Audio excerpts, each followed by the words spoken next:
Merci et bienvenue encore à notre programme.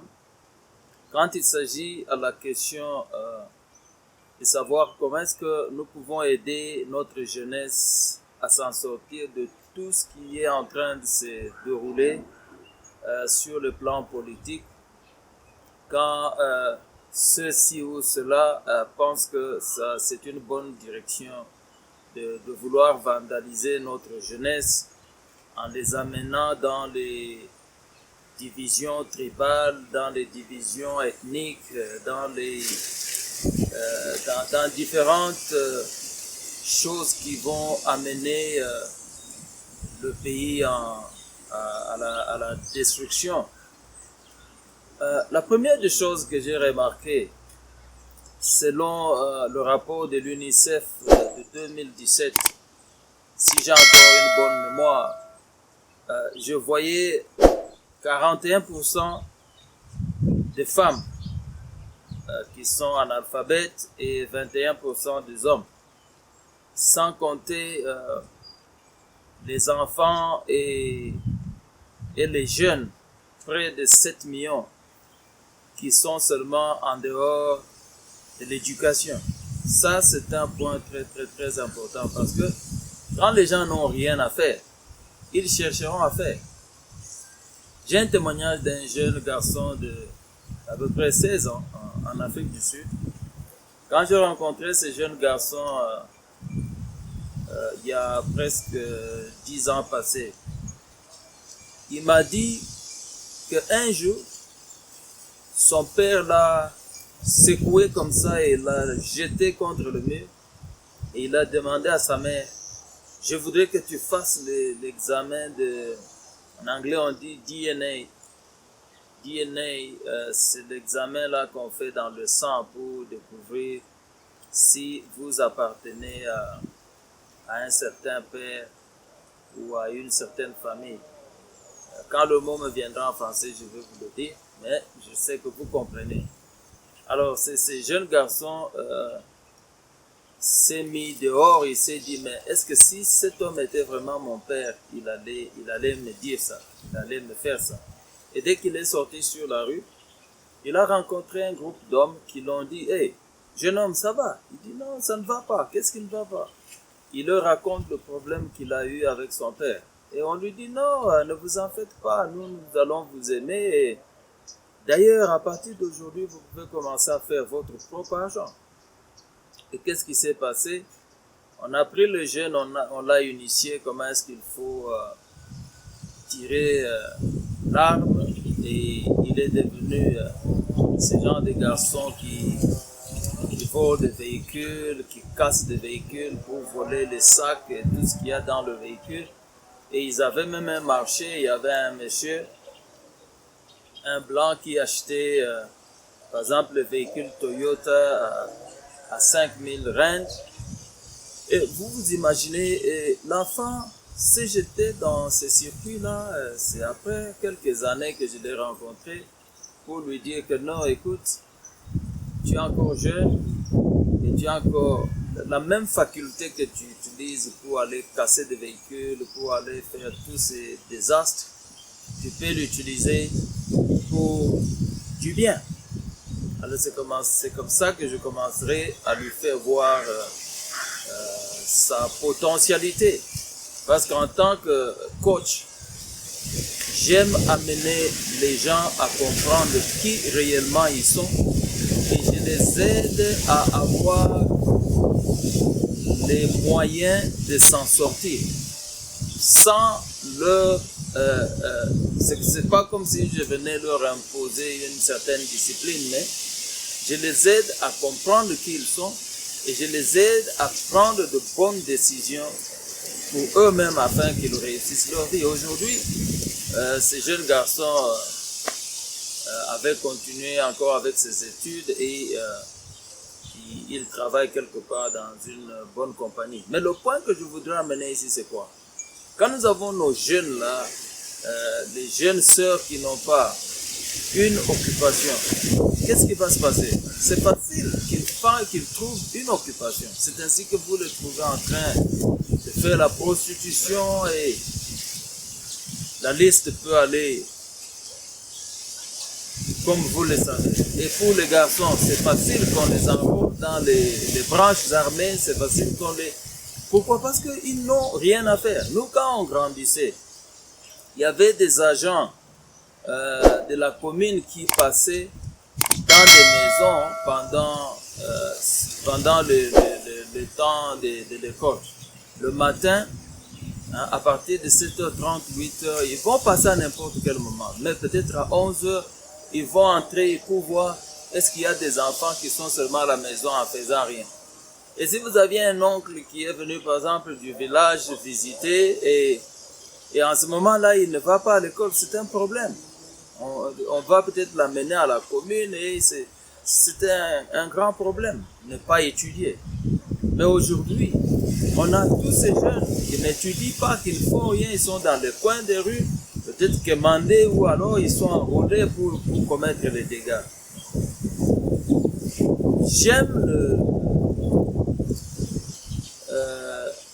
la décision de l'école gratuite qui a commencé en RDC parce que malgré qu'il y a encore ça demande quand même du temps de mettre ça vraiment pour que ça commence à bien se dérouler, mais c'est une très bonne opportunité pour amener notre jeunesse à ne pas seulement trimballer sur la rue, mais à apprendre, parce que c'est en apprenant, même pour ceux qui lisent la Bible, vous comprenez, la Bible dit que mon peuple périt faute de connaissance.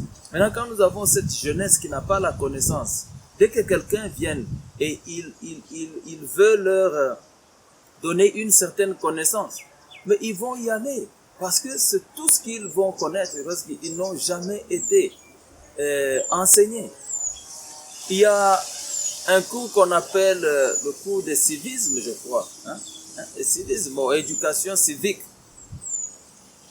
Dans ce cours-là, on apprenait les jeunes gens de respecter certaines valeurs, les biens publics, tout ça. Aujourd'hui, tu vas voir quelqu'un qui va pisser devant le bâtiment de l'hôtel de ville.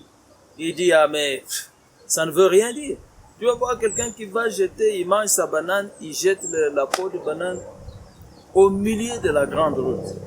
Pourquoi? Parce que toutes ces valeurs ne sont plus instillées dans les enfants. Et ils grandissent comme ça sans rien connaître. Et nous voulons qu'ils changent, mais ils ne peuvent changer qu'en apprenant. Alors, le gouvernement doit tenir compte de ramener des histoires comme l'éducation civique dans les études des enfants, parce que ceci va leur apprendre à connaître des choses qu'il faut faire et des choses qu'il ne faut pas. Alors, peut-être à la question de savoir, y a-t-il un remède immédiat à ces fléaux? Immédiat, c'est un peu trop, mais je pense qu'il peut y avoir une procédure qu'on met en place pour commencer à rééduquer. Vous savez, rééduquer quelqu'un qui est déjà habitué à faire des choses d'une certaine manière, ce n'est pas une chose facile. C'est pourquoi même le Congo, nous avons un grand problème aujourd'hui. Parce que les gens étaient habitués à faire des choses d'une certaine manière. Et maintenant, ils doivent... c'est comme si il faut faire le lavage de cerveau pour ramener les gens à penser correct, à faire correct. Ce n'est pas une chose facile, mais ce n'est pas une chose impossible. Ça demande la volonté, ça demande la motivation. Dès qu'on a la volonté, on a la motivation et on s'y met. Peut-être qu'on ne va pas voir ça aujourd'hui, on ne va pas voir ça demain, mais avec le temps, ça va commencer à se manifester. Ça va commencer à se manifester et nous aurons un pays plus beau qu'avant. Alors, c'est un travail de tout le monde. Au lieu que nous perdons notre temps à nous entretuer, à nous injurier, à parler des insanités et tout ça, mettons-nous à préparer cette jeunesse pour un avenir meilleur. Commençons par être exemple. Soyons exemplaires, nous les leaders. Un leader, c'est quelqu'un qui réfléchit 100 fois avant qu'il ne fasse quelque chose, parce qu'il s'est dit, ce que je fais aujourd'hui, c'est ce que ceux qui viendront après moi feront. Alors, si toi tu es en train de planter des épines, tu es en train de planter des choses qui amènent à la destruction, mais ce sont les mêmes choses qui vont se passer aussi contre toi demain. Alors, je vais conseiller mes frères et sœurs congolais de comprendre que c'est la responsabilité de tout le monde et nous sommes là pour enseigner à notre jeunesse des valeurs qui vont les amener à faire des choses qui seront acceptables par la société, des choses qui vont les amener aussi à bien éduquer leurs enfants et les enfants de leurs enfants. Pour aujourd'hui, je m'arrête là. Merci beaucoup pour avoir suivi et nous serons encore ensemble dans notre émission prochaine. Nous voulons maximiser sur cette chaîne, nous parlerons de beaucoup de choses. Nous voulons parler de l'homme qui doit changer. Nous voulons parler de la famille. Nous voulons parler du travail. Sur le travail, je sous-entends le ministère, je sous-entends ceux qui sont dans les business, les artisans qui font leur propre business. Je veux qu'on parle de l'église, je veux qu'on parle de la politique, je veux qu'on parle de loisirs. Le loisir est aussi important. Vous savez que le loisir est aussi important. Alors, nous serons en train de parler de tous ces éléments au travers de nos émissions, avec l'intention que si nous plantons de bonnes valeurs dans la vie de notre jeunesse, nous aurons une jeunesse meilleure, nous aurons une jeunesse qui va nous représenter d'une manière extraordinaire. Mais pour aujourd'hui, merci beaucoup pour avoir suivi. N'oubliez pas de souscrire, de cliquer sur le son de cloche pour que vous ne manquiez pas quand nous allons poster prochainement notre programme. Pour maintenant, bye bye.